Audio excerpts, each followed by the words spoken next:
Mums ir sastāvs, mēs esam mūziķi, mums ir pasaule, kurā mēs dzīvojam, mēs komponējam, radam. Mēs bieži sakām, kā jūs to domājat? Tā kā divatā lēmē? Jā, divatā. Cilvēkiem reāli nav priekšstats, ka mēs jau divatā nevaram. Viņi saka, es dziedāšu un es spēlēšu flautu. Tas ir sapušas vērtības. Tur nav.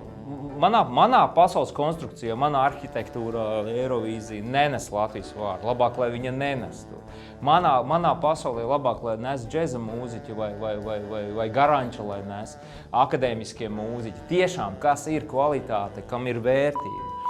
Tad pašā laikā, kad mēs zvanam mūziķim, vai mēs pieskaramies mūziķim, pieskaramies talantam, viņa dzīvē, mēs pieskaramies visiem izaicinājumiem, visām zaudējumiem un uzvarām. Un vēl šo detaļu, vai pabeigt, un es redzu, ka šodien vīrietim nav tā spēka pieņemt lēmumu, izdarīt līdz galam. Vienalga, tu neesi vēl gatavs, bet ir deadlines, viss tev ir jāizdara, punkts. Gluži kā samurajs, viņš guļ ar savu instrumentu, mans saksofons ir atvērts, viņš netiek nolikts kastē, un viņš visu to mēnesi, piemēram, kad es gatavojos sitienam, viņš ir ārā. Es pie viņa pieeju, dienas laikā pieskaros, paskatos, nolieku. Paskatos, iepūšu, nolieku. Kaut kādu frāzi nospēlēju, sajūtu, absorbēju. Regularitāte un kvalitāte. Mūzika attīsta domāšanu. Bērnam mūzika attīsta kreiso labo smadzeņu puslodes. Tas ir vitāli. Tātad cilvēks, kurš ir kādreiz nodarbojies ar mūziku, viņš būs gudrāks, interesantāks, viņam būs iespēja būt elastīgākam, izdzīvot dzīvē.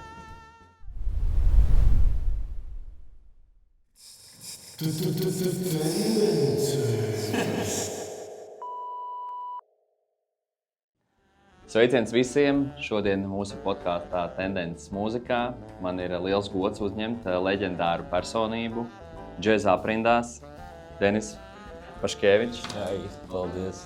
Milzīgs prieks, ka tu piekriti šai sarunai un atradi laiku šajā saspringtajā ikdienā atnākt pie mums ciemos. Un tad... Jā, gods ir man, es esmu priecīgs būt šeit studijā, komandā, lieliski. Man labi patīk, ka tu jau esi mūsu komandā. Tas nozīmē, ka mēs maucam uzreiz vienā virzienā kaut kur. Super. Bet varbūt tās, ka tu vari mums nelielu tādu iešpricu iedot, varbūt ne visi skatītāji ir tik ļoti pazīstami ar šo tēmu, kas tev ir tik ļoti tuva džess. Un kas būtu tāds īsais CV tavējais, ko tu varētu pateikt? Jo, cik es zinu, tu esi mūziķis. Bet ko tas ietver? Jā, mūziķis ir atšķirīgs no džeza mūziķa. Un grūti ir, es tieši kaut kā pagājušo nedēļu sēdēju, domāju, kas tad ir mans CV un tā, jo tas garais CV ir ārkārtīgi garš. Un es tieši vakar arī, pagājušo nedēļu vakar man bija tāda saruna par to, kā dzīvē man ir bijis. Un te es atcerējos, kad pavisam jauns, pavisam tīnis, tie 90. gadi, ja es sēdēju savā istabā, un man bija krāti, es abonēju Jazzwise un Downbeat, kas ir biznesa pasaulē Forbes, teiksim. Un es sapņoju par to, kad es kādreiz varētu spēlēt Amerikā, un es varētu spēlēt tiem un šiem, un būt tur, un kaut kā būt tajā pasaulē, jo mums tajā laikā tas likās ļoti tāls ceļš, neiespējams. Un tagad es skatos uz to jau tā, kā pilnīgi normāli, it kā tas būtu pašsaprotami. Jo pavisam nesen mēs ar maniem kolēģiem Downbeatā saņēmām 4 zvaigznes un tikām iekļauti pasaules ieraksts 50. attiecīgā gadā. Mēs no Rīgas, no Latvijas. Ne? Tas ir kaut kas tāds, ko tu kādreiz esi... Tu pat nevarēji sapņot par to. Tas nebija pat tajā līmenī, ka tu varētu pat iedomāties, kad par tevīm rakstīs, ka tevi recenzēs, ka tevi iekļaus sarakstā, kas ir pasaules tā kā top mūziķi ieraksti. Un tik ļoti daudz mūziķi pasaulē un tik ļoti daudz grib būt daļa no tā. Un šodien tu skaties to, tas ir forši labi, bet ejam tālāk. Ir jāiet tālāk, un tas nav pat sasniegums. Es redzu to kā dāvanu. Es uz to arī skatos. Šodien manā CV ir pāri par 100 albumiem, ierakstiem, pāri par 60 personiski producētiem, komponētiem, izdotiem benda līdera labels, teiksim, ideja. droši vien, ka tu man dzirdi reklāmās, popmūzikas ierakstos, kur nav mans vārds minēts. Es ceru, ka tas saksofons skan labi. un tā tālāk, un tā tālāk. Un es teiktu, ka lielākā mana liste, ar ko es esmu strādājis, kas ir Blue Note, mākslinieki, tā ir Ņujorka, teiksim tā, vislielākais saraksts ir ASV East Coast spēlētāji, jo es no Rīgas, no Teikas, arī esmu East Coast, nevis West Coast spēlētājs. Tas labs Jā. salīdzinājums. Jā. Bet klausies tieši par to, ka tu aizskāri uzreiz Amerikas tēmu. Man tāds jautājums, vai džess Rīgā un džess Taipas okeānam skan tāpat? Džess skan tāda, kāda ir pilsēta, kāds ir cilvēks. Jā, mums bija ilūzija, kad štatos spēlē labāk par mums.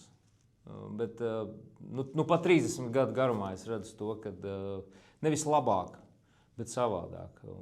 Un iespējams, ka tavs džess Rīgā ir tik ļoti patiess, un varbūt pat kaut kur patiesāks nekā tas džess, kas ir tur, kurš šobrīd tik ļoti meklē Eiropā vietu, lai atrastu sev mājas. Tāpēc es teiktu tā, arī pavadot 10 gadus Skandināvijā, spēlējot, tūrējot, ierakstoties, kolosālās studijās, strādājot kolosāliem mūziķiem, es sapratu, ka tāda idioma par Ņujorkas džēzu, viņa kļūst daudz plašāk, jo mūzika tomēr tu nevari ierāmēt. Tā ir universāla valoda. Un tas tomēr liek cilvēkiem ieklausīties, analizēt, saprast, augt un veidoties. Un tas ir tas, kas ir mūzika, viņš nav ierāmējams. Attiecīgi ne labāks, savādāks, īstāks, patiesāks. Bet man atkal liekas, ka varbūt tu man palaboji, ja tā nav, bet ka džezam ir atkal sava tāda subkultūra, ja, kas ir šie te savs klausītājs un sava šī te vide. Un kas ir tā atšķirība, piemēram, tādā Ņujorkā, ar ko Ņujorka atšķirās no Rīgas, piemēram? Par subkultūru tev pilnīgi taisnība, un tas ir ļoti, un šeit es varētu sadalīt, ir arī jau tāda subkultūra džeza, kur nāk uz koncertiem, subkultūra džeza, kur nāk uz mazajām vietām, kas ir džeza klubi, tad ir cilvēki, kas apmeklē festivālus, tad ir cilvēki, kuri sēž gudri runā un dzer kambuču, un zin, kā visiem jāspēlē, un tad ir tie, kas ir mūziķi. Un mūziķi faktiski bieži vien tā, ka džēza klausītāji ir mūziķi. Tas arī tāds faktors, cevišķi mūsdienu šodienas tādā. Mūziķi nāk uz koncertiem, tie visā pasaulē vienādi, jo mēs to saucam par jazz police. Jā. Šitie policisti tādi nākuši. Jā, ir tā.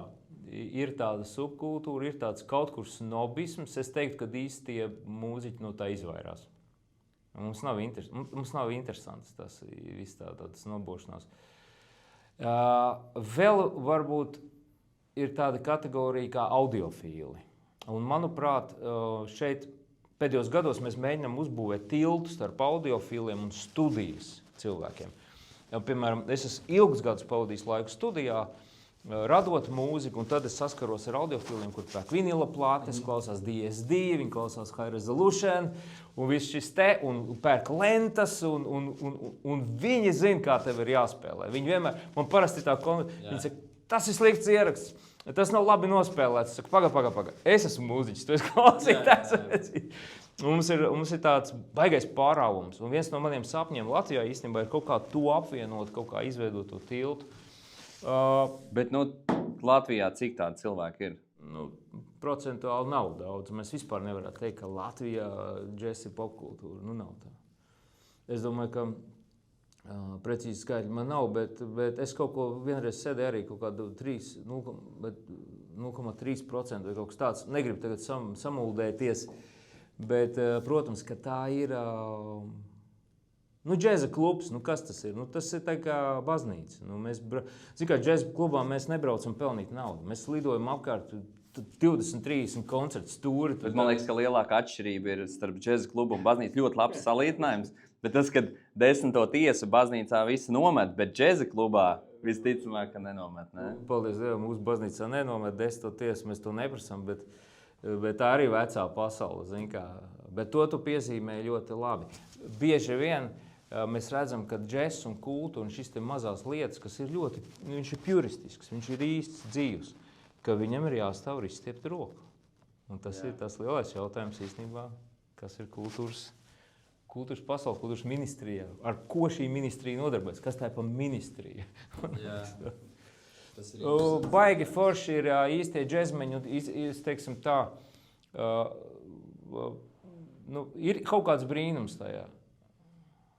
Ir tajā brīnums, jo es varu būt pie tevis uz kauča, uz dīvāna, un tu vari būt pie manis uz dīvāna. Un tu vari pacelt telefonu. Ja tu esi, mēs teiksim, esam spēlējuši kopā, vai tiešām, es zinu, ka augstākais, kas ir augstākais,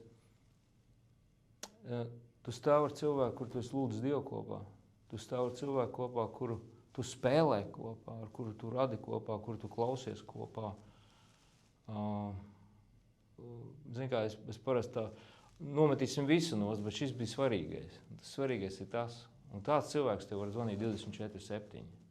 Ja tev ir tāda cilvēka tavā telefongrāmatā, un tu esi viņa telefongrāmatā, tā ir cita dzīve. Jā, tas ir, man liekas, supervērtīgi, kad ir tādi atbalsta punkti, kas to var novēlēt īstenībā. Jā. Lai katram telefonu grāmatā ir šāds cilvēks, kam var piezvanīt. Bet ja nav, tad varbūt var zvanīt Denisam. Mums jau nav vēl bijusi koncerta dzīve kopēji. Tā kā mēs ar to, ka jūs atnākat uz koncertiem, jā? Tie, kas nav bijuši. Jo es esmu bijis uz taviem koncertiem, un man liekas, tā bija īstenībā superīga pieredze. Šie džazrumu festi, ko jūs rīkojāt, sanācis būt bija tā, ka īstenībā es gribēju kaut kā, varētu teikt, pazīmēties kolēģiem, ja? Uzaicināt viņus visus uz labu pasākumu, ja? Un teicu, vai iesim klausīties visi džezu, vai ne? Un aizvedu savus kolēģus visus, un visi happy vienkārši. Visiem ļoti patika, gan tas latviski sakot vaibiņš, kas tur ir, ja? Un varbūt tu vari pastāstīt tad uzreiz nedaudz vairāk par to, cik svarīgi ir šādas te pasākumus veidot, organizēt un cilvēkiem tur nākt. Kāpēc? Es sākšu no otras puses, kāpēc cilvēkiem nākt.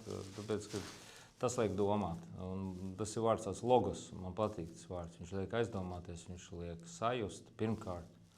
Un viņš kaut kā tev virza. Ja tā mūzika ir laba, ja tas festivāls tiešām nav mēģinājis vienkārši pārdot savus koncertus un kaut kā risināt savas finansiālās problēmas, bet mūzika ir izvēlēta kā mēdījis, mūzika ir izvēlēta kā sirds balss, pieskāriens tavam garam, tad tam ir vērtība.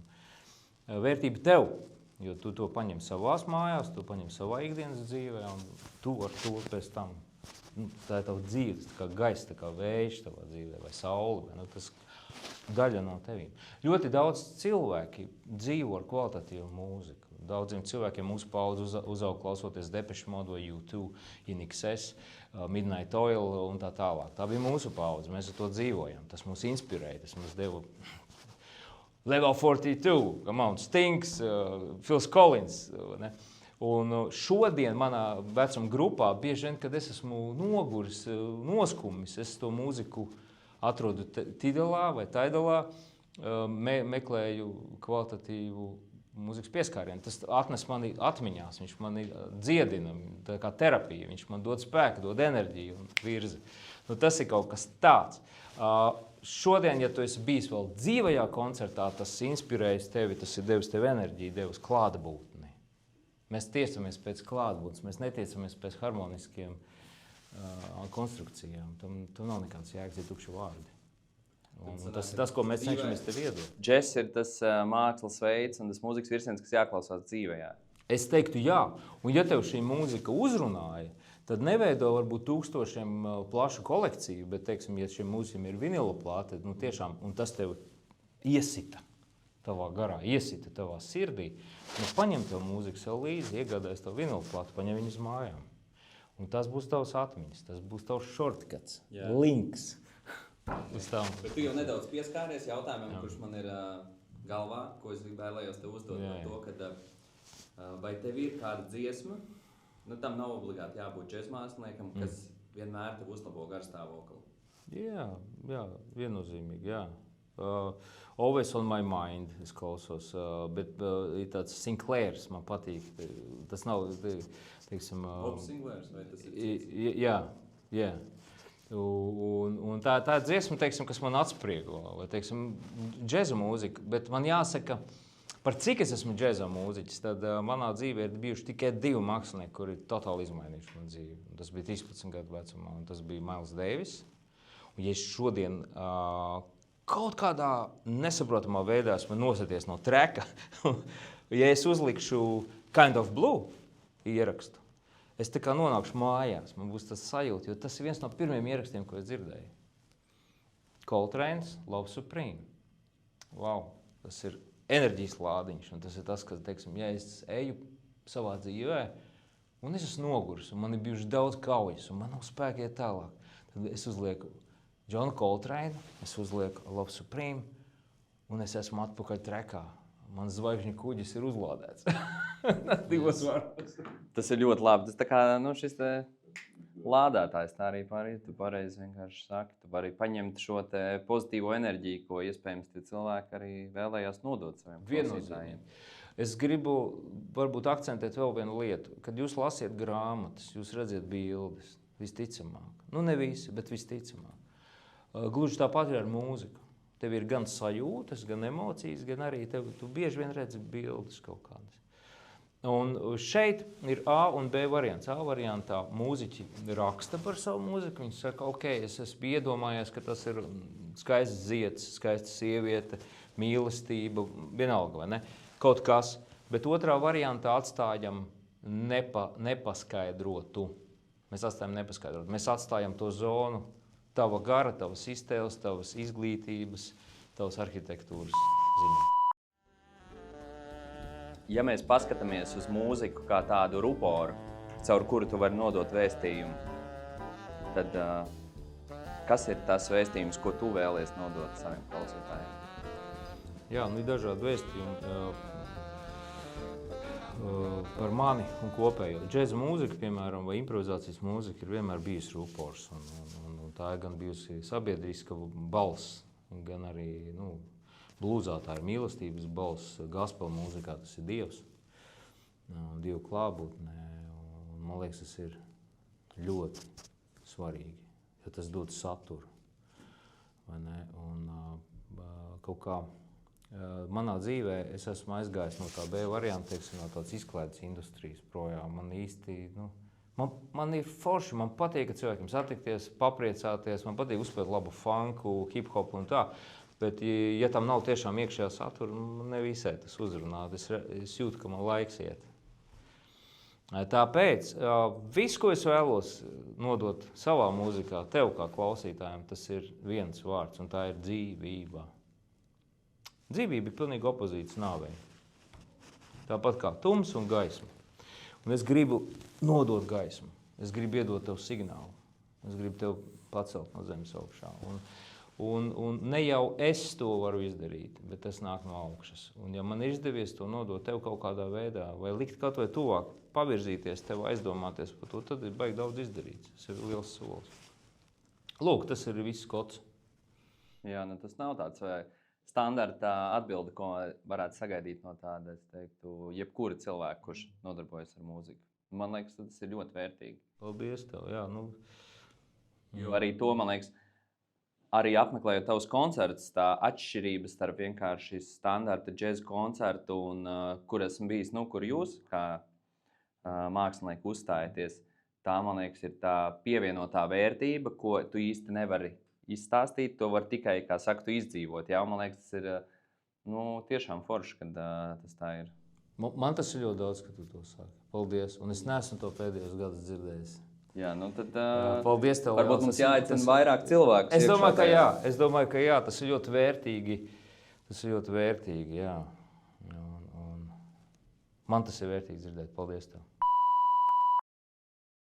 Jautājums, kas nomūka manuprāt, kā var būt, kad mēs, piemēram, tu esi mācījies akadēmisko mūziku, rakstījis tur liels skaņdarbus, komponējis, ieguldījis nereāli daudz laika, lai šo te mūziku nodotu sabiedrībai, un tad tas viss laiks, ko tu esi investējis tajā, tagad ir atkarīgs no tā, kādu huku tu uztaisīsi sociālajos tīklos, ja? Cik lielu stulbību tu izdarīsi, lai tas aizietu. Jo tā tava standarta mūzika, viņa vispār neviena, kā jau standarta pieejas uztaisīšu labi, nezinu, tur video par to, kā es spēlēju, tas nevienam vairs nestrādā.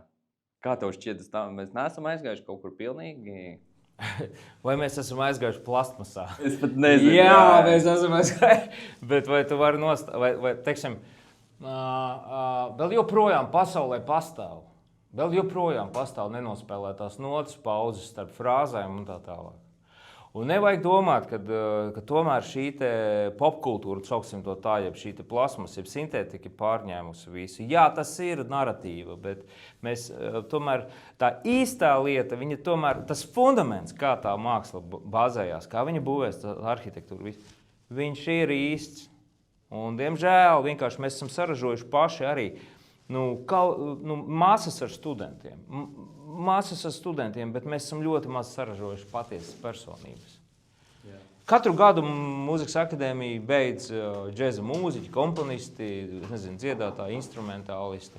Bet cik no šiem cilvēkiem ir patiesas personības, tas ir uz vienas rokas pirkstiem skaitām cilvēki. Tehnoloģija viņi ir iemācījušies. Redzi, viņiem vajag vēl kaut ko. Viņiem vajag vēl un vēl un vēl, viņiem vajag pareizes reels, storijas un hukus, kā tu pareizi teici, un tā tālāk. Tā tehnoloģija, jā, bet personība. Man liekas, tas ir viens no būtiskākajiem vispār, kas mūzikā mākslā ir nepieciešams.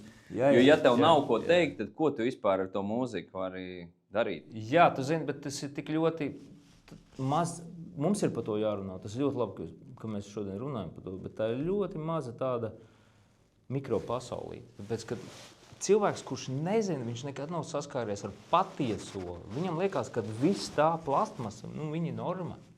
Viņam tas ir pateikts, kā Rimī ir, piedodiet, nesauksim konkrēti, teiksim, tas veikals ir labs. Labi, bet īstenībā tā vieta ir laba. Tā mūzika. Viņa jau ir ļoti līdzīga. Ļurina viens un ļurina otrs. Man liekas, ka tā būtiskais ir tas vēstījums. Jautājums, jā, kaut kas mainās, vai ar tevi kaut kas notika, vai bija izmaiņas. Tas ir tas. Tu jau vari arī piedot, es tev neļauju izteikt, bet tu vari aiziet arī uz čorču. Un tev vispār nekas var nenotikt. Tev var būt superīga draudze, kura ir vienkārši Kalifornijas popkultūras augstākais piemērs. Un tu ies, un tev nekā tur nebūs, tikai tāpēc, ka ir ietvars, bet nav satura. Katram, man liekas, arī cilvēkam ir, viņam ir šīs sava izpratne par lietām un savas iepriekš nolemtības. Tāpēc bieži vien pat, ja tu domā, ka tu iesi tajā virzienā, bet iespējams tavs virziens ir kaut kur citur un tu līdz viņam nonāksi ar laiku varbūt tās. Bet varbūt tās, ka tev īstenībā kāds aizvedīs vispār pretējā virzienā un tu nonāksi tajā pareizajā virzienā tikai vēl pēc tam. Tāpēc šīs tās lietas, par kurām... Nezinu, ik pa laikam var aizdomāties, bet tas ir tāds, jā. Ja mēs te aizgājām tādā filozofiskā aspektā, tad par ceļa garumu un ceļa izmēriem nav nekāda ierobežojuma. Es arī domāju, ka tiešām kāds cilvēks ir tiesīgs. Ielikšu vienu tādu trūlu joku īstenībā. Ja mēs runājam par ceļa izmēriem, tad ceļa aizsargiem ir izmēri, vecīt. Okay. Sakot no XS līdz XXL, jo, kad tu krīti uz ceļiem, jā, citreiz tad vajag. Labs joks, jā, labs joks. Bet runājot par mūziku, tās atšķirības, teiksim, tu uzdevi iepriekš jautājumu par to, kad vai vajadzētu cilvēkiem nākt uz koncertiem. Jā, vajadzētu vienkārši nākt un kolekcionēt, un saprast, un salīdzināt, un pieredzi. Piedzīvot, tas dod tev atšķirības sajūtu. Un, kā saka, forši. Tādiem mūziķiem to vieglāk ir saprast, ka ja klausītājs nāk uz šiem koncertiem, tas īstenībā tas jau vēl iedvesmo cilvēkus turpināt darīt, turpināt radīt, turpināt rakstīt šīs plates, jā, veidot vēl lielākus pasākumus, labākus pasākumus un to mēsīdžos izplatīt arvien vairāk. Bieži vien es citreiz arī tādu joku izlieku kādreiz Instagramā savā. Ir tie rullīši, ja, kad es domāju, ka cilvēki vispār nevisai aizdomājās, ko nozīmē radīt koncertu vai ko nozīmē, kā teica, komponēt. Viņi saka, nospēlē. Kas atnāc nospēlē. Citreiz mums pat ir tādi zvani bijuši un diezgan daudz, kad mums atbrauciet ar, man ir sieva, Jolanta Gulbe. Paškieši kolosāli dziedātāji, pasaules klases dziedātāji. Es esmu viņu redzējis fado festivālos un Amerikā un visu kaut kur. Lielās skatuvēs. Un mums zvana, atbrauciet uzspēlēt. Nu, kas jūs nevarat atbraukt nospēlēt? Un tad mēs bieži vien sakām, kā jūs to domājat? Nu, tā kā divatā lēmē? Jā, divatā. Kā, cilvēkiem reāli nav priekšstats, ka mēs jau divatā nevaram. Viņi saka, es dziedāšu un tad es spēlēšu flautu. Jā. Mums ir sastāvs, mēs esam mūziķi, mums ir pasaule, kurā mēs dzīvojam, mēs komponējam, radam. Mēs ļoti liels līdzekļus patiesībā ieguldam ierakstu un apzināšanas procesos. Mēs maksājam lidojumu biļetēm, viesnīcām, īrējam labākās studijas. Piemēram, Astīm Madrid, mans albums, viņš ir rakstīts Kopenhāgenā labākā, dārgākajā studijā, labākā, dārgākā tajā situācijā. Un tā tālāk, un tā tālāk. Un tas nav, tie nav mazi cipari. Un bieži vien, kad cilvēks saka, šis ieraksts ir, man nepatīk šis ieraksts, viņš nav tāds vai šāds. Jā, bet tas ieraksts ir reāli, varbūt tu dzīvē tādu naudu nesredzējis, lai viņi vispār radītu to ierakstu, ko tas nozīmē. Un tas ir atgriežoties pie kambučas dzērājiem un tiem, kuri zina, kā vajag tev darīt. Tas tāds vesels, tā ir vesela pasaule. Manuprāt, kad cilvēki atnāk uz mūsu koncertu, es to uztveru ar lielu godu. Tas ir gods izrādīts pret mūziku. Es to tā redzu. Tā pašā laikā, tad, kad mēs zvanam mūziķim vai mēs pieskaramies mūziķim, pieskaramies talantam, viņa dzīvei, mēs pieskaramies visiem izaicinājumiem, visām viņa zaudējumiem un uzvarām, visām viņa cīņām, ko viņš ir izgājis. Un tas ir vesels dzīves stāsts. Katru reizi, kad tu cel telefonu un tu zvani savam korporatīvam eventam, vai kādam notikumiem, vai dzimšanas dienai, vai tu gribi, lai šis cilvēks spēlē kādā tavā klubā, skatavē, patiesībā aizdomājies, kādai dzīvē tu tagad pieskaries un kas tur ir par stāstu. Es to attiecinātu uz visa veida profesijām, uz visa veida cilvēkiem, kur ir patiesi un īsti. Kaut ko šādu es nebiju dzirdējis pēdējā laikā, ka kāds kaut ko tādu domā. Parasti visiem ir apakšā vairāk vai mazāk. Tad, kad tev kāds piezvina, tu domā par citām lietām. Par to tu domā par aprēķinu uzreiz. Zini, kā cilvēku uzreiz ieslēdz savu šo te aprēķinu. Bet tas ir, katram savs, tas ir interesanti. Man ir tāda radošā komanda, kur parasti ir, kad mums nāk viesi, mēs ar viņiem aprunājamies, un viņiem saka, iesūtiet lūdzu savus jautājumus, pie mums nāk Denis Paškevičs. Nopietni, jāsagrupējās. Citiems būs. Nē, būs labi. Bet klausies, protams, man būtu grēks nepajautāt kaut ko par politiku tagad, vai ne? Jo es saprotu, ka liela ikdienas daļa tev ir saistīta arī ar to, vai ne? Jā, mana dzīves daļa ir cieši saistīta ar politiku. Jau pēdējos 4,5 gadus, lai gan iepriekš es biju pilnīgi apolitiska persona. Jā. Kam jānotiek, lai tu ienāktu politikā? Jāļauj nonākt tik tālu savā dzīvē, kad politika sāk ar tevi nodarboties. Kā tas teiciens ir tāds, ja tu nenodarbojies ar politiku, politika sāk ar tevi nodarboties. Un tad ir iekšējā apziņa, ka tu esi stāvoklis, sirds stāvoklis, bāze, ko mēs runājām. Es savādāk nevaru. Tad, kad es savādāk nevaru, es sāku rīkoties. Un tāpēc es savādāk nevaru. Ir kaut kāda ticības bāze, postulāti, kas es esmu, kādu es redzu savu dzīvi un sev apkārt. Un tas liek man virzīties. Jā. Ja jūsu politiskā partija būtu jādefinē kā mūzikas žanrs, kas tas būtu? Kas tas būtu par žanru? Jā, es domāju, ka es esmu švaks speciālists kopējā mūzikas žanrā. Noteikti džezā varbūt vieglāk. Es teiktu, ka tas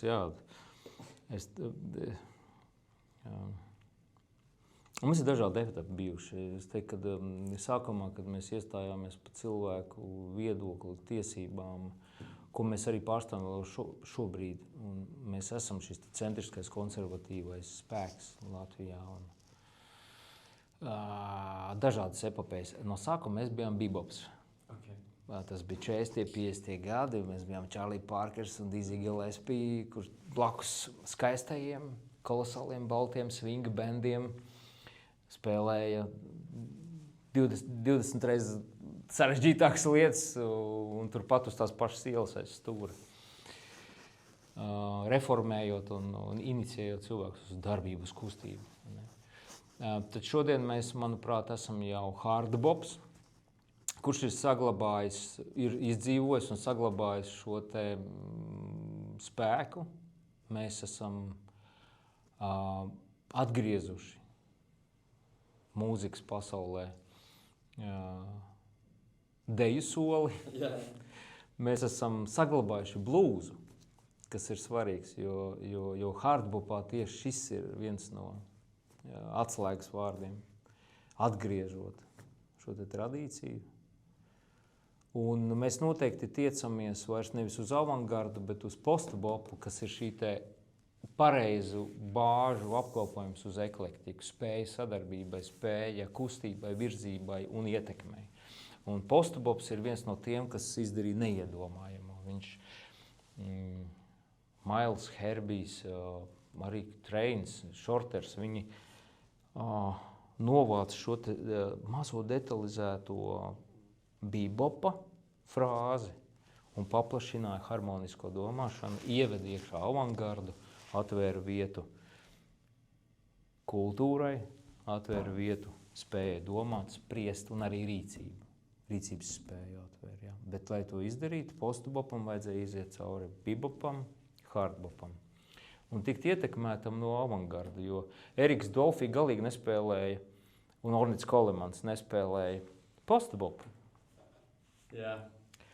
Bet postboperi, tos, kurus mēs šodien zinām, kurus es minēju, viņi paņēma šo te brīvņu. Viņi vēl nezināja, ka viņi ir Latvija pirmajā vietā partijā. Visu, ko viņi dara, ka viņi ietekmēs šo te virzienu. Jā. Draugi, es domāju, ka jā, kad šodien mēs esam, ja pavisam nopietni, mēs esam opozīcijas vislielākā, visspēcīgākā partija, kāda ir. Mums ir liels skaits ar cilvēkiem, un šie cilvēki ir tik ļoti eklektiski dažādi. Viņi ir gan kultūras, gan uzņēmēji zonu cilvēki, gan izglītības sistēmas cilvēki, tā tālāk. Tāpēc es domāju, ka šis te ātrums un varbūt mēs esam pārauguši tādā spēcīgā, organizētā, domājošā organismā, kas ir kustība Latvijā, nevis politiska partija vai tikai spēks. Es ticu, ka mēs esam jauns domāšanas veids, kas apvieno cilvēkus, nomierina, sakārto un ir pa pareizām vērtībām, pa pareizu bāzi, kā es minēju sākumā. Okay. Labi, paldies. Ļoti labi atbildes teikšu, bet man ir vēl viens jautājums, kas ir no šī. Es jau teicu, ka tu vari, tas būs asprātīgi. Droši dzer. Un tas ir jautājums, kas ir sagatavots, viņš tāds fan tipu jautājums mums, jā. Klausies, varbūt tās tu zini, kādu mūziku klausās Šlesers? Aināram patīk. Vispār Aināram patīk saksofons, bet Ainārs klausās... Tāpēc tu esi viņa partijā? Nē, tāpēc neesmu viņa partijā, lai arī cik tas būtu, kā es gribētu, jā, bet tas nav tas. Tas nav tas es esmu, jā, es esmu viņa partijā, tāpēc, kad mūsu bāze sakrita.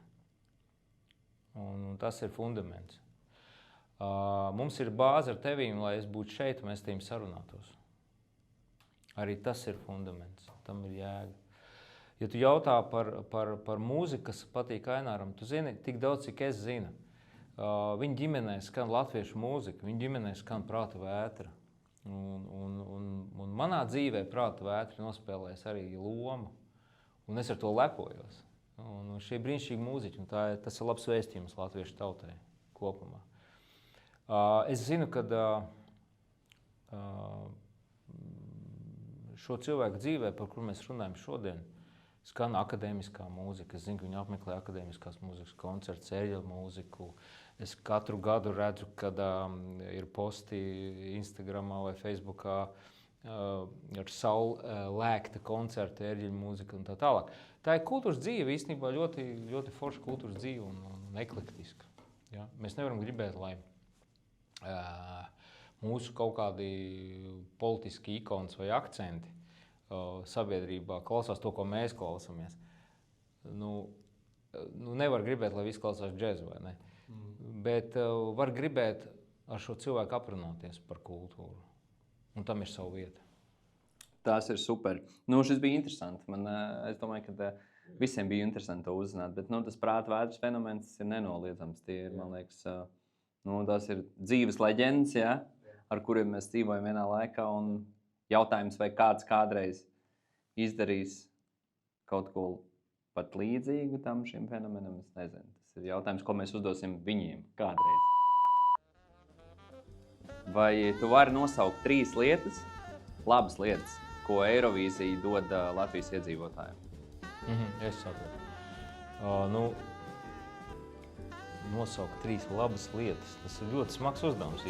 Ja mēs runājam par Eirovīziju. Jā, es zinu, ka nodokļu maksātāja nauda, Eirovīzijas darba komanda apmaksā attiecīgo, teiksim, tā būtu laba lieta. Viņi maksā nodokļus, ja viņi saņem naudiņu. Viņiem ir darbs. Viņiem ir darbs šī laikā, kultūras vidē, cilvēkiem ir darbs. Manā pasaulē Eirovīzija ir atkal narratīva, informācijas laukā, un tas ir absolūti pasākums, kuru es nevaru vērtēt labi. Es gribētu šī pasākuma vietā redzēt citus dziesmu kontestu konkursus, citas kvalitātes. Un es saprotu, ka tajā brīdī pie televizoriem koncentrējās milzīgs daudzums ar cilvēkiem, kuri ir tas tā kā turpinājums ir, teiksim, tādai politiskai narratīvai, tikai vienkārši apmaksāta reklāma turpinājumā. Un, manuprāt, nekā laba es tur izņemot, teiksim tā, ka jā, cilvēkiem kaut kāda radošā dzīve, studijas kaut kādu darbiņu saņem, ir kaut kādi mērķi parādās, jo sabiedrība bez mērķa viņi ir vienkārši masa, ja. Labi, tas tāds arī viens no tādiem propagandas instrumentiem, un es viņu noteikti nevērtēju pozitīvi. Tas nozīmē, ka vēl 2 lietas mēs nenosauksim. Nest Latvijas vārdu pasaulē. Nenes viņš Latvijas vārdu pasaulē, tas ir pilnīgs, tās ir muļķība. Tā ir tāda, nenes. Kādā pasaulē? Kurā pasaulē viņš nes to vārdu? Par ko mēs runājam? Tā pasaulē, ja mēs runājam par liberālu kaut kādu, teiksim, tās ir sapušas vērtības. Tur nav. Manā pasaules konstrukcijā, manā arhitektūrā Eirovīzija nenes Latvijas vārdu. Labāk, lai viņa nenes tur. Manā pasaulē labāk, lai nes džeza mūziķi vai garanča, lai nes akadēmiskie mūziķi. Tiešām, kas ir kvalitāte, kam ir vērtība. Un šī virzienā es gribētu novirzīt šos līdzekļus. Es teiktu, jā, šai radošajai pasaulē ir vajadzīgi, teiksim. Tas būtu tas, kas nes.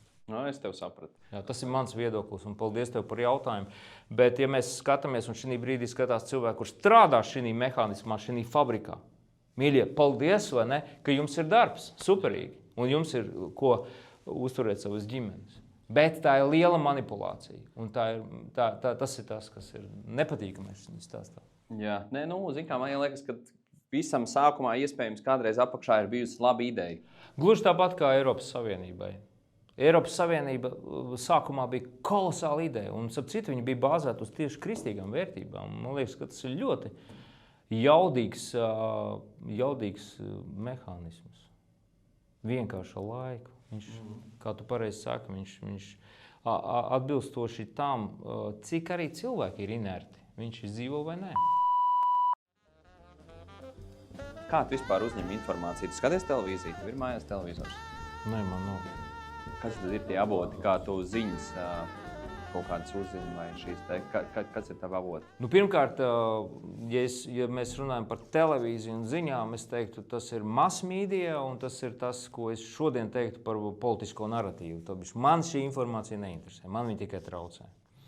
Tā ir manā uztverē, teiksim, es tā arī to nekautrējos saukt, tā ir propaganda. Gluži kā mēs jau esam dzīvojuši šī, teiksim, audiovizuālajā fonā. Un es ļoti labi saprotu iekšēji, par cik es pats nāku no ģimenes, kas ir no mediju cilvēki, kas ir televīzijas cilvēki.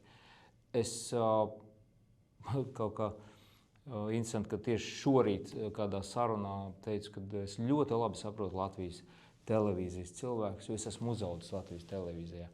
Man šie koridori, man šie cilvēki ir mīļi un daudz cilvēks es saprotu, bet es saprotu, ka viņi dara savu darbu gluži kā dakteris, kā ārsts. Protams, izvēles ir vienmēr un tā tālāk. Tāpēc man šī informācija neinteresē, jo es uzskatu to par narratīvu. Bet tā informācija, kura tev interesē, kur tu viņu uzņem? Es eju tālāk uz to, kas man ir. Ir tāda aplikācija Ground telefonā. Es izmantoju, piemēram, Ground, es palasu ziņas, teiksim, man patīk izsvērt informāciju, lai viņa nav, pieņemsim, tikai demokrāta vai tikai republikā. Man interesē informācija, kuras redzu, cik daudz no kā šis mēdījis ir nācis, smēlies. Un šī aplikācija ļoti smuki parāda, vai ir zils vai sarkans, kur ir pa vidam, un es tādā veidā izsveru to, ko es dzirdu. Tātad, ja es kaut kādu informāciju esmu atradis, es cenšos to izsvērt, saprast, loģiku ieslēgt, mēģināt ieraudzīt kopējo karti. Tādā veidā es smeļos.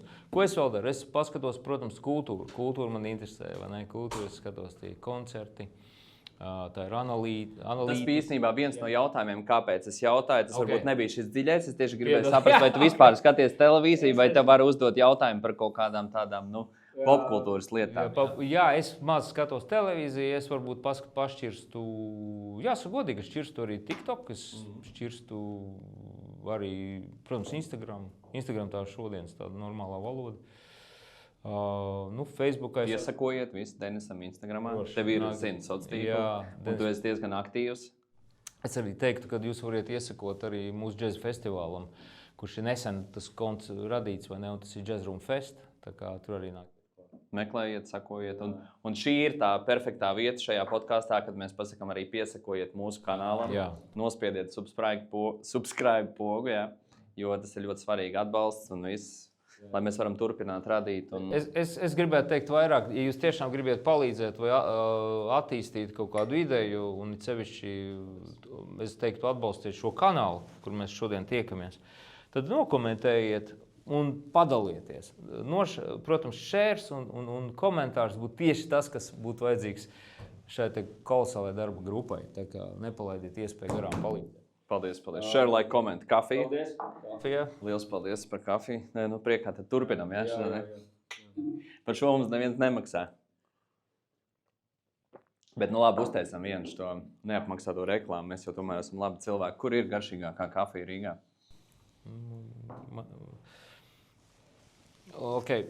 Es nebūšu tik konkrēts, tāpēc, ka man ir 3 spoti, kuros es dzeru kafiju. Tātad viens ir Rocket Beans, otrs ir Kalve, un trešais, protams, ir Virši. Tas ir uz ceļa. Jā. Tas ir uz ceļa, jā. Bet ir tāda vieta Rīgā kā Monte Cristo, uz Ģertrūdas ielas. Zinu, tā ir viena ļoti sena kafejnīca. Episka. Un tu zini, gribās Rīgā citreiz tādu tā kā Itālijas momentu, vai kaut ko gribās tādu. Un vasarā, kad ir saulīte, es redzu tur savu gadu gājumu džekus, un es parasti braucu kā riteni, es pārvietos Rīgā riteni visu gadu. Un vasarā tas mirklis, kad es nobraucies, un tu nomet to riteni blakām, tu paņem to smaržīgo, tā ir tā smaržīgā kafija, kas viņiem ir. Vai tu paņem labu espresso, un tu sēdi ārā, un tā ir tava Ģertrūdas iela, tā ir tava pilsēta. Un tu jūties tajā pilsētā, un tas ir tavs laiks, un tu redz, kā cilvēki iet garām, tev blakus sēž pie galdiņiem. Tas ir, tā ir tā pilsēta, tā ir tava Rīga, tā ir mana Rīga.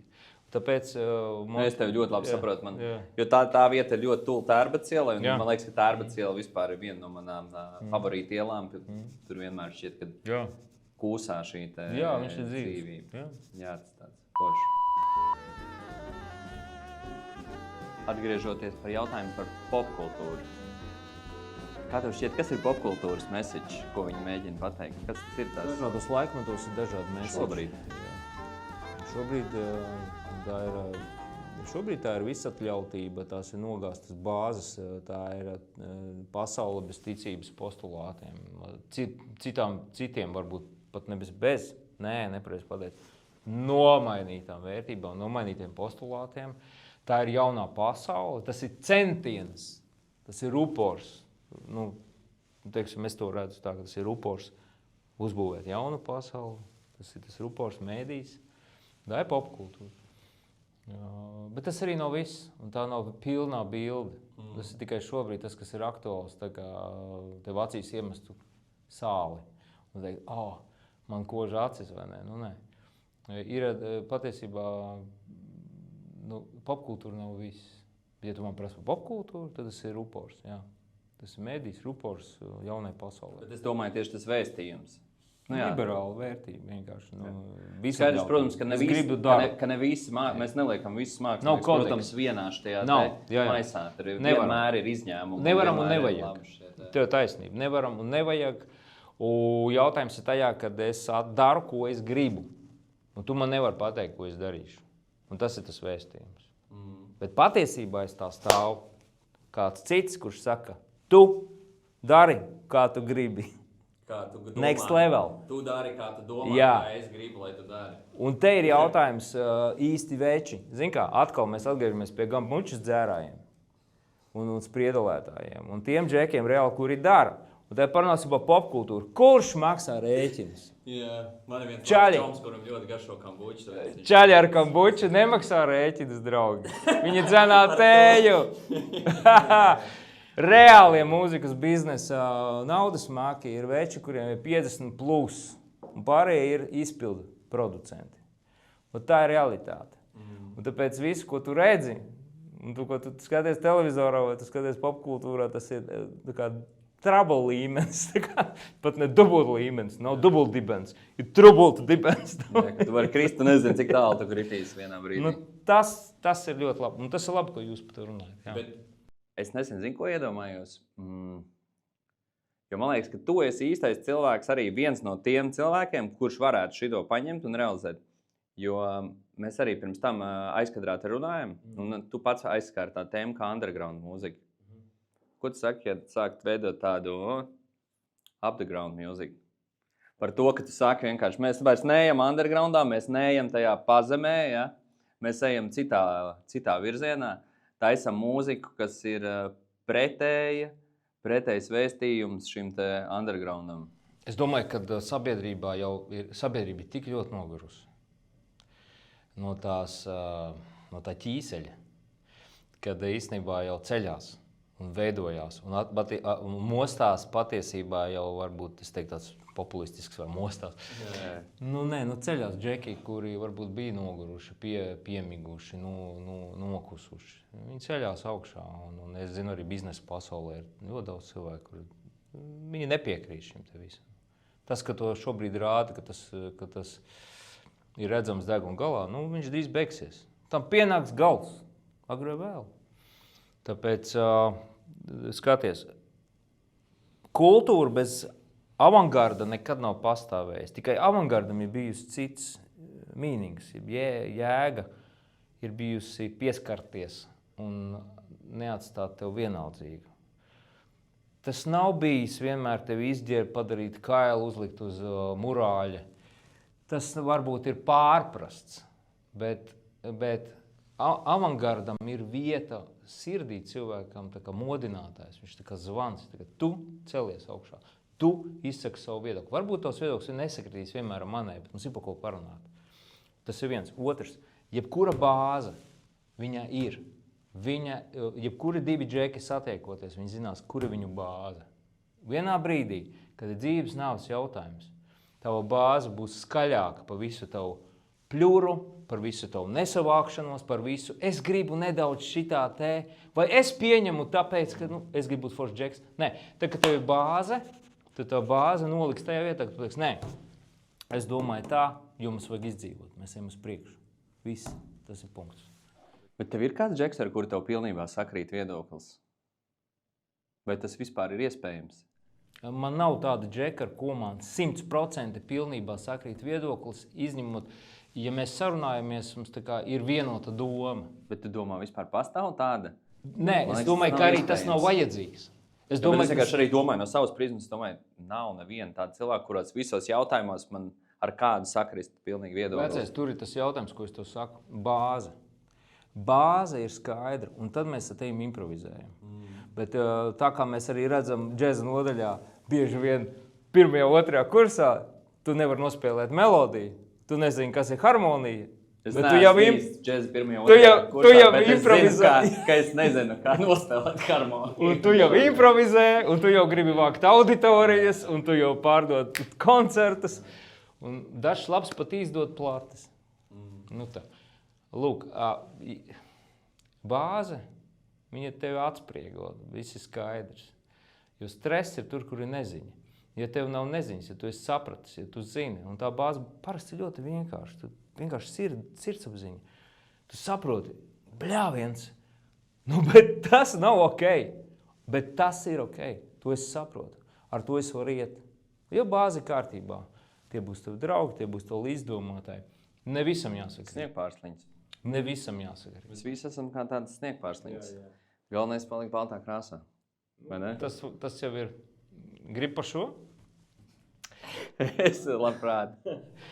Redzi, es ticu, kad es esmu daļa no vīnogulāja. Un ka mana sniegpārsliņa vai mans auglis nav mans darbs. Bet es šo te augli, kā jau daļa no vīnogulāja, radu kā procesu, kā uzbūs rezultātu. Un rezultātu tieši dārznieka perfektiem darbam. Jo viņš nes atbildību par to, kāds ir vīnogulājs, kāds ir auglis, kāda ir raža, kāds ir dārzs. Un tas man bišķiņ dod tādu tā kā pārliecību un mieru sirdī, kad, ja mans rādio strādā pareizi un es to bāzi saprotu, tad tas rezultāts ir pareizs. Tā sabiedrība. Nu, man nākošais solis ir sabiedrība, runāt sabiedrība, bet man tā iekšējā klātbūtne, tas miers, viņš dod garantiju. Nu, kad dārznieks visu zina. Jā, jautājums ir, kam viņš tālāk nodos to produktu, ko saražo vīnoglājs. Nu, tas ir ļoti... Jo arī, skaties, tas ir kosmisks kosmisks jautājums, jo pēc idejas tu no vīnogām tu vari visu kaut ko darīt, tu vari vienkārši viņas tāpat, vai ne? Baudīt. Un var arī taisīt vīnu. Jā, tu vari vīnu, un zini, ka man patīk kāds gudrs cilvēks teica, kādā gudrā grāmatā, viņš teica, nu, kad kāda jēga salim, kurš nesāli, un kāda jēga ir vīnam, kurš nereibina. Garša man patīk, jo īstenībā tas bezalkoholiskais vīns, viņš ir forši. Jo, piemēram, arī, man liekas, tādam, pat es nezinu, vai džēzam, vai vienalga, kur tu aizies pasākumu, tev jau gribās to glāzi paņemt, zin kā, un kaut kādu limonādu sāli turēt rokā, liekas, es dzeru kambuču, viss kārtībā. Jā. Labi kambuča, vai es dzeru labu kafiju. Tas ir tā, jā. Bet runājot par alkoholu, jā, es vienā brīdī sapratu, ka man dažādi periodi dzīvē bijuši. Dažādi, es to neslēpju. Bet vienā dienā vienkārši tas beidzās.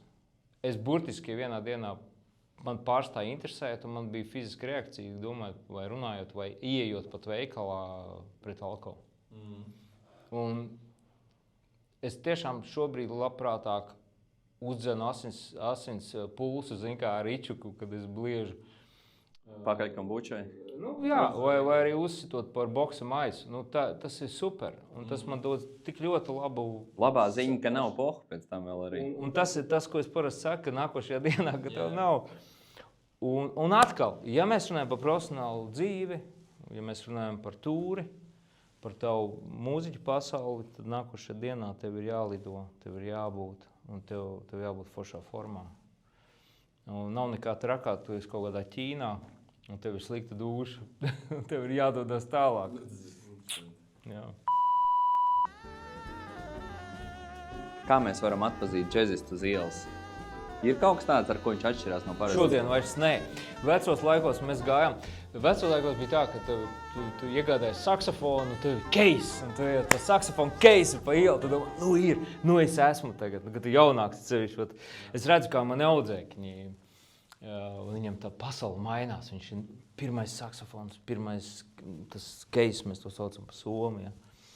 Un viņš iet, un viņš ir austiņās no jau tagad, un es redzu, ka man ir tāds ļoti mīļš audzēknis Krišjāns Petraits, viņš vada jauno visu to paudzi mūsu tajā Jazz Room festā, un šodien viņiem koncerts. Un Es redzu, ka viņš ir iedvesmots, viņš ir tajā brīdī no viņa Coltrane's nāk ārā, viņš, kā saka, dur pa Rīgu. Jā, nu tā var atpazīt, bet šodien jau baigi sajūtas, visi mēs esam tik multikulturāli, dizainā, apģērbā, šajā te visā, jā. Tu nezini, ar ko tu esi. Īstenībā tu nezini, ar ko tu runā. Tu vari runāt ar džeza mūziķu, tu vari runāt ar politiķu, tu vari runāt ar uzņēmēju, tu vari runāt ar ārstu. Jā, nu tas nav tik kāds ieredzams, ok. Bet cik liela nozīme stilam ir tieši šajā jūsu mūzikas žanrā? Manuprāt, stilam vispār ir nozīme, jo katrā lietā tomēr, ja tu esi ja tu mēģini sasniegt pilnību kaut kādā lietā, ja, tad tas kaut kā rezonēs tomēr uz citu lietu, jo tomēr tavu iekšējā sakārtotība, man patīk tos jēdziens, tu teici par sniegpāršliņām. Tā konstrukcija ir ļoti unikāla, ja, tie kristāli, kā viņi veidojās, tā padziļinātā domāšana. Tas pats jau arī ir tavās ikdienas lietās. Ko tu izvēlies? Kam tu pieskaries? Varbūt, jā, tas ir kultūra vēsturiskais mantojums, kā tevi ģimene ir audzinājusi, kādi tevi vecāki, kas tev ir apkārt bijis. Varbūt tas iespaido tavu uzmanību pret apģērbu, stilu, izvēlēm, ko tu liec sevi iekšā, ja? Ko tu izmanto. Nu, jā, ja, piemēram, ģimenē nav bijis tāda audzināšana, nu jā, bet varbūt tas nebūs nerezonēs sabiedrībā uz āru.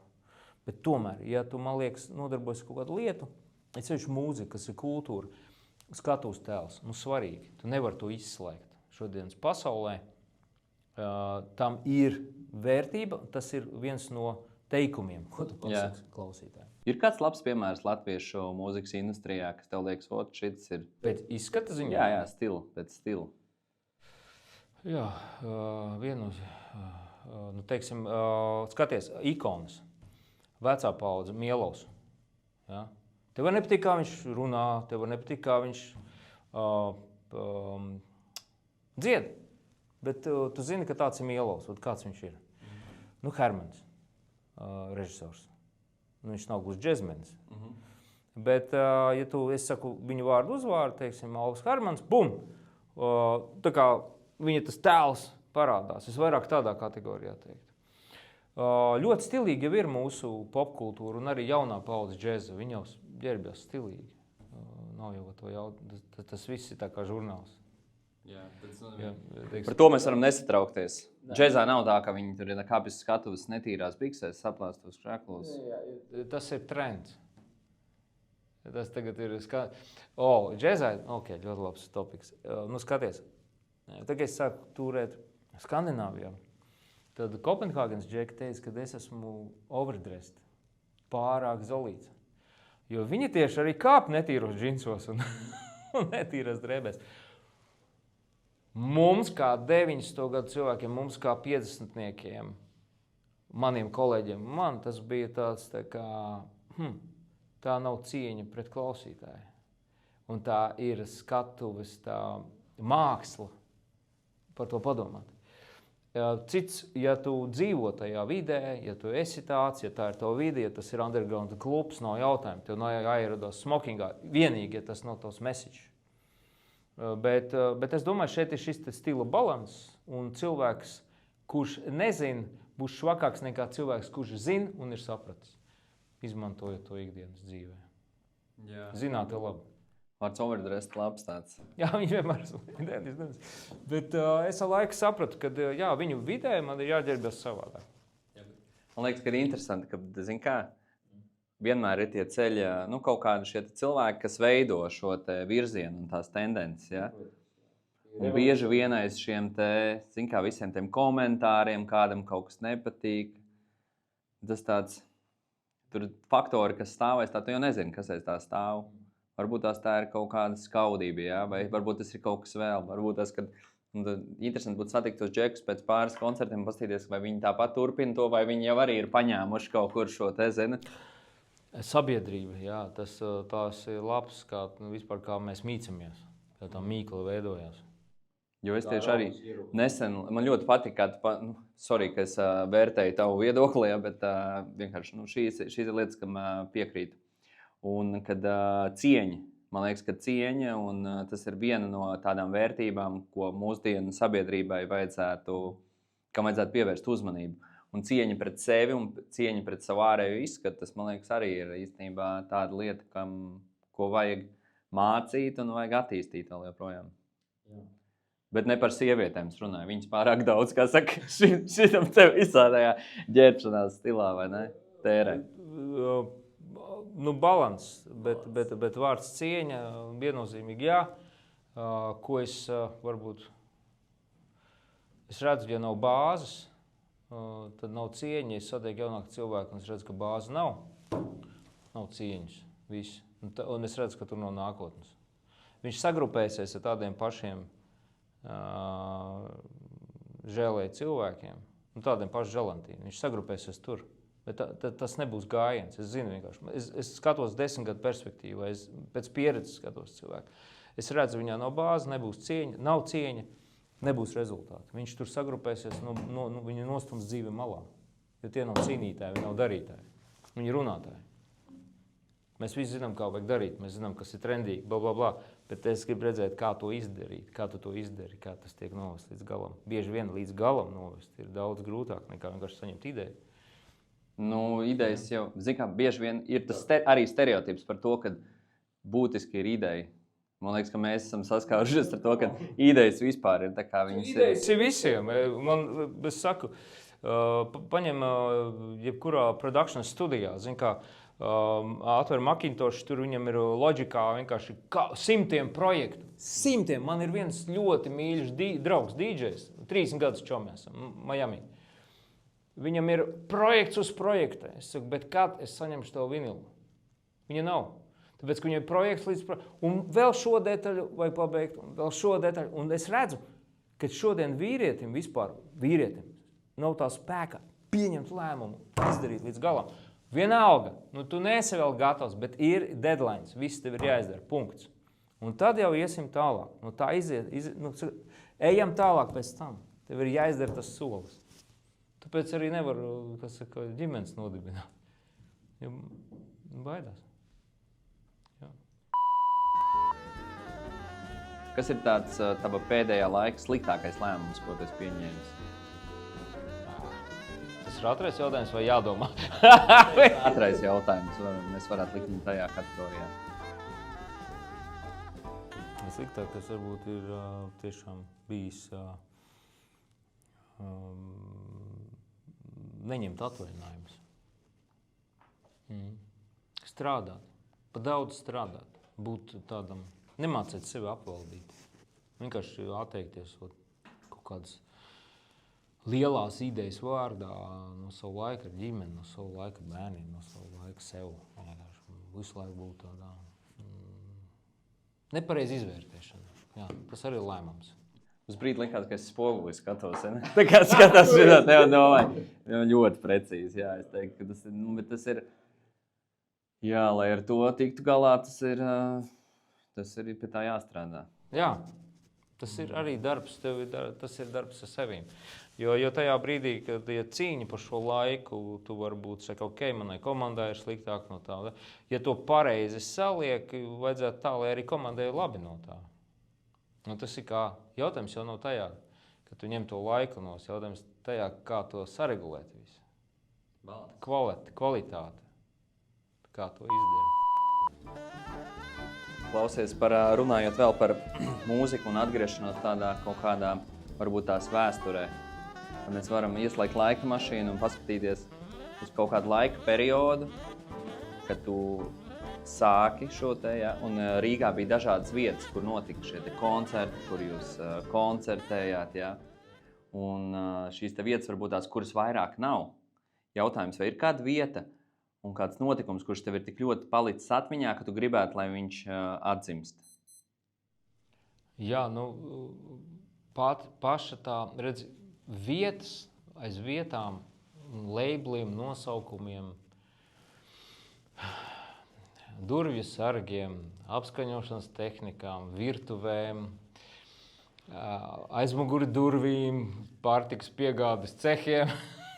Aiz tā viss ir ideja, un aiz tā viss ir vārds un uzvārds, un tie ir cilvēki. Un šodien man arī ir teiksim, noveicies dzīvē, kad kaut kur manā komandā, mūsu sadarbībā, draudzībā ir cilvēki, kas ir bijuši klāt tajās lietās, lai tās vietas toreiz notiktu. Un tā bija viņa uzņēmē darbība. Un šādas vietas tiešām Rīgā bija, bet tas nebija par vietām, tas bija vēlreiz par cilvēku, par vārds uzvārds, par sajūtu, par ideju. Un tā gaisotne, viņa bija. Mēs ļoti labi atceramies Slepeno eksperimentu, mēs ļoti labi atceramies Biminī, mēs ļoti labi atceramies Casablanku, mēs ļoti labi atceramies tās vietas, kas ir Dizī un Bībārs, un mēs tik daudz darījām tajā visā, bet mēs kas? Latvijas džeza, teiksim, komūna, cilvēki, mūziķi, līdzdomātāji, radošā pasaule, cilvēki, kur šodien stāv aiz kamerām, uzdod intervijas un tā tālāk. Tā ir vesela pasaule, tā ir pasaule, kuru varbūt mēs ikdienā vairs nesatiekam, bet viņi ir. Tā kā paldies tiem, kam bijis tas vārds uzvārds, kur ir uzstartējuši tās lietas. Jā, jo tas ir bijis viņa personiskais risks, viņa personiskais maks. Un to es tev saku kā cilvēks, kurš ir līdz savu vārdu džeza kluba uzrakstā un tā tālāk. Tas ir personiskais risks. Un bieži vien tie cilvēki, kuri ir strādājuši tajā tavā personiskā riskā, kā es jau teicu, durvju sargi, virtuve, pārtika piegādes cehs un tā tālāk, viņi tikai pieskarās un iet tālāk. Un tas bija tavs risks, jo tajā brīdī tavs risks radīja subkultūru, tavs risks radīja pilsētai elpu, garu. Okay. Labi, to es sapratu, bet tagad, piemēram, ja kāds mūsu skatītājs grib dzirdēt labu džēzu Rīgā, ja? Kur mēs varam satikt tevi, kur mēs varam iet paklausīties? Kas ir tās vietas, ko tu varētu ieteikt mums? Paldies tev! Es personīgi uzskatu, ka ar manīm nav asociējums tikai ar manīm labs džess. Es domāju, ka labs džess, laba mūzika Rīgā ir. Un es domāju, ka bez manīm ir ļoti daudz laba mūziķa Rīgā. Es nevaru noklusēt, un man ir jāsaka šis vārds, tā ir M-darbnīca. Ja? Tā ir vide, kurā ir jaunās paudzes džeza mūziķiem iespēja uzstāties. Un tiešām arī tur uzstājās mūziķi, kuri ielido Latvijā. Un tā ir jaunās paudzes kategorija cilvēki, kuri ir radoši, cilvēki, kuri grib dzirdēt varbūt ņujorkiskāko, eiropeiskāko, varbūt tādas lietas, kaut ko tādu neklasisku, man liekas, ka tā ir vide priekš viņiem. Mēs spēlējam 2 reizes mēnesī, es uzstājos ar savu kvartetu. Radisonā, Lobby bārā, kur savukārt reta vieta, kur ir klavieres. Un mēs spēlējam pilnīgi akustiski, mēs spēlējam klasisku džēzu. Dažreiz es spēlēju savas oriģinālu kompozīcijas, bet jūs varat satikt mūsu Madaru Kalniņu, Artūru, mani un Andri Grunti. Un man liekas, ka tas atkal ir tāds klasiski džeza vakars, piemērs. Un akustiski. Tātad, kā džezam būtu jāskan. Gluži vakar es nokāpu no skatuves, jo džemoju ar jaunās paudzes mūziķiem kultūras telpā Masa, kas ir Elizabetes ielā. Un arī tā ir vieta, kas koncentrē džezu šodien. Es domāju, ka vēl ir Rīgā vietas, bet varbūt es šobrīd vienkārši nevaru atcerēties tādas. Bet, ja mēs runājam par džeza klubiem, ja mēs runājam par festivāliem, Latvijā ir festivāla mūzikas un arī mūsu festivāls. Mēs draudzējamies dažādām vietām. Viena no vietām arī Villa teātris, kurā mēs organizējam arī pasaules mūzikas koncertus, ne tikai džēzu. Tā. Okay. Es sapratu, man aizķērās galvā doma par to, teicu, ka Radisonā tas ir viesnīcā Latvija vai kurā? Vai, Radisonā Latvija, tā arī saucās Radisons Latvija. Blue. Jā, okay. Es vienkārši domāju, Pārdaugava arī ir Radisons. Ir daudz Radisonu, Latvijas tieši tie. Okay. Klasiskā Latvijas viesnīca. Bet viņi ir, arī, liekas, ka tas varētu būt kaut kāds tāds, bārs vai kaut kas tāds. Nē, tomēr tā džeza vide tur ir radījusies. Mēs spēlējam jau pat 2 gadus tur. Ceturtdienās ir šī, pie tam tā ir bezmaksas ieeja cilvēkiem, tas ir Radisona dāvana. Viņi kaut kā to ir sakārtojuši. Interesanti, ka es par to nekad neko nebiju dzirdējis līdz šim. Tas ir Un tas ir 8 līdz 10 vakarā. Reāli mēs spēlējam džēzu. Tā kā tur skan. Bobs pa īstam. Bebop's, hardbobs, postbobs. Cerams, ka uz nākamo šo tēteru nebūs vietas vairāk. Jā, droši nākiet, arī jau mums var aprunāties. Es domāju, tas arī viens no tādiem stereotipiem, ka mūziķi ir tik nepieejami un tik tālu. Tieši otrādi, es aicinu cilvēku sēdēt uz skatuves, aicinu aprunātos, būt ar mums kopā un tā sajust. Labi, bet ja mēs runājam par Baltijas mērogu, kā tev šķiet, mēs būsim tādi, kā saka, realistiski. Mēs esam diezgan atpalikuši no pārējām mūsu Baltijas kaimiņu valstīm, runājot par dažādām citām tēmām. Ja mēs tur par IT runājam un finansēm. Bet kā ir ar mūziku? Mēs esam diezgan stabili džezā, mūzikā, un nav tik traki mums. Tomēr es zinu, ka arī mūsu paudze izdarīja savu darbu. Ir nākošā paudze, kura dara savu darbu. Igaunija ir vairākas labas vietas. Mums ir laba sadraudzība. Tas ir arī Philly Joe's Tallinā. Un Viļņā mums ir Jazz Cellars, kas ir arī džeza kluba. Tas ir tas, ko es gribēju, lai tu nodod šīs, piemēram, ja mūsu... Ir trekking, jā. Ir trekkings, ir festivāla sadraudzība, ir atkal, protams, šī sabiedrības sadaļa ir sadale. Esam mēs mazāki, alternatīvāki mūzikas festivāli. Un ir šī popkultūra arī džezā tāda ir parādījusies, jo tā ir vieglāk krustīt bankas kontus un veidot lielo flowu un vieglāk pārdot. Tā kā jā, es teiktu, ka pēdējos 15 gados ir ļoti liels uzsvars uz izglītību, uz meistarklasēm, uz informācijas apmaiņu. Tā kā teikt, ka Latvija labā stāvoklī, mēs esam ļoti starptautiski, mūsēji uzstājās un viss kārtībā. Tā ir labā ziņa. Tā ir labā ziņa noteikti. Un jūs gribat, kā jau tu teici, labu džezu paklausies, Latvijā ir labi džeza mūziķi. Tā vienkārši tas ir nenoliedzami. Un tas ir, mēs esam varbūt mainstreamīgāki, jo mums ir tāda tradīcija. Un varbūt avangardā mums ir 1-2 mūziķi, kas varētu būt, teiksim, jā, viņš skan atbilstoši. Bet savukārt Lietuvā nav šī sadaļa, kas ir, un Igaunijā pietrūkst tā, kas mums ir. Tā kā, tas tāds Baltijas balanss. Ja tu tagad satiktu Denis Paškevičs, kuram ir 20 gadi, kas būtu tā lieta, ko tu viņam gribētu pateikt? Kas viņam dzīvē noderēs tālāk? Galvenais, laikam, ko es teiktu savam Denisam, ir tas, ka lai viņš nesteidzās.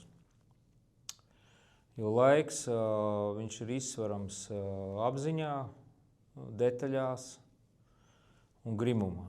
Un tas ir, es to grimumu gribētu viņam novēlēt. Nepasteigties, vienkārši iztērēt to laiku, padomāt, izvērtēt, nepasteigties. Jā. Ok, paldies. Un mūsu noslēdzošais jautājums, kas, jau tas ir kā tāda tradīcija, ko mēs uzdodam katram mūsu viesim, kurš mums ir atnācis. Kas ir tas jautājums, uz ko tev pašlaik nav atbildes? Nav viens, viņi ļoti daudz jautājumu. Mēs vienu gribētu dzirdēt. Jā, labi.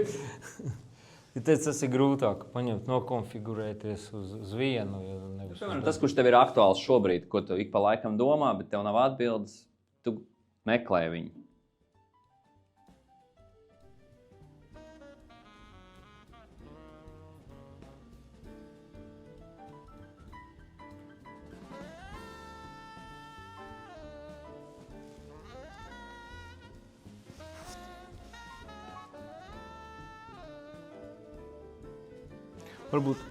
Varbūt es teikšu tā, ka man